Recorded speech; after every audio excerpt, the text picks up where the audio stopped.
Hello everybody and welcome to my YouTube channel. I'm bobbing along nicely. My name's Tina. I've got to say thank you so much. I've been absolutely blown away by the response I've had, the lovely messages and comments and encouragement that I've had for posting my first vlog. Thank you so much. It's been wonderful to connect with people all over the world and I'm truly thankful and slightly surprised.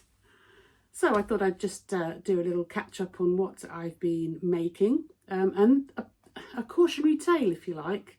I know that we've all been looking to think about using fabrics responsibly, repurposing, recycling, and I think an awful lot of us in the sewing community have got onto the tablecloth trend, if you like. I bought a tablecloth last year. It's been sitting in my stash and I finally got around to making something with it this week. It's a Donny shirt by the Friday Pattern Company. I'm really quite pleased with it. I'll try and put some photos up as well, but it was really difficult in terms of pattern placement and I just managed to get these low enough so as not to be in the wrong place. And the back, I've got the placement across the yoke. Really nice pattern placement down the bottom there. But the perils of working with old fabric. This tablecloth has obviously been washed, used, washed, and over again. It's actually stretched out of shape. So despite measuring really carefully to make sure that the distance between that and that is the same on both sides and the same on the front, one side matches up. I'm pretty happy with that, you know, as a side seam. The other side, I'll find it, way out, absolutely way out. And that's basically where the fabric has skewed because I cut it quite carefully. And obviously I was looking at pattern placement rather than cutting on the straight grain.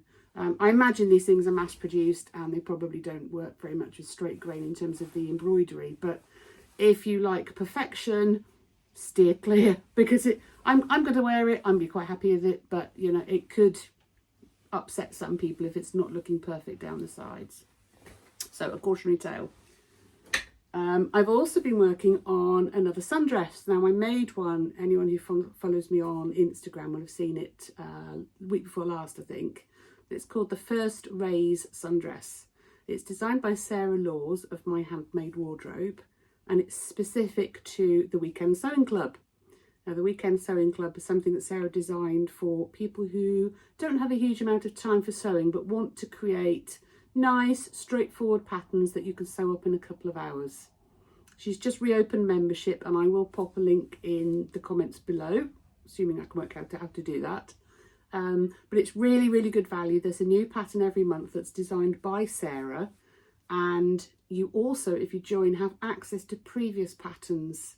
So far there's been a t-shirt with a sleeve option and it's a great scrap buster and the sundress, and the new pattern will be available I think at the end of next week, beginning of the week after.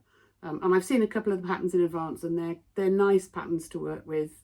Very straightforward. Sarah is great at fitting advice and there are loads of resources in the Weekend Sewing Club to help you change the patterns to make sure that they fit you.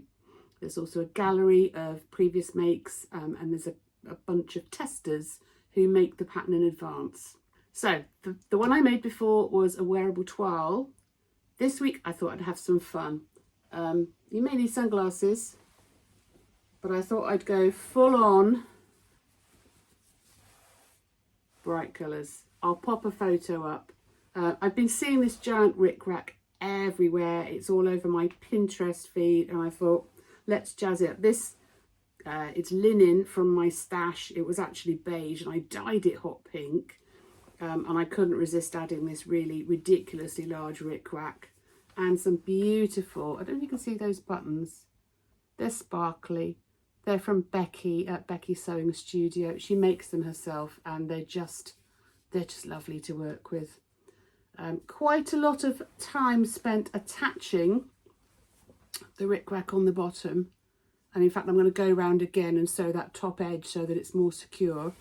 And also, I've noticed I haven't quite lined up that edge there. So I'm going to be unpicking that this afternoon with a cup of tea, lining it up again and then redoing the side seam. So that's it for now. Obviously I should talk about what I'm wearing, shouldn't I? Nice and subtle as usual. This is a Zoe dress. It's a shirt dress by Emporia Patterns. It's one of my favourite designs. It's got some beautiful pleat details and it's really super comfy. The fabric is from Bornella Fabrics. I'm not sure she has it anymore. It was one of Tanya's designs from last year. I bought it at the Stitch Festival, but it's one of my go-to dresses. It's super comfy. We've been out today for breakfast with a group of car enthusiasts, and I just wanted something that was easy to sit in the car, comfortable, not too hot, and it fits the bill. So I'm really comfortable, and I've had a lot of wear out of this dress. The fabric gets softer and softer the more you wear it. So that's it for now. Short and sweet. I can't talk for half an hour. I get bored with the sound of my own voice. If there are comments you'd like to make or things you'd like me to talk about, please let me know. But for now, thank you for watching, and I'll see you again soon. Bye.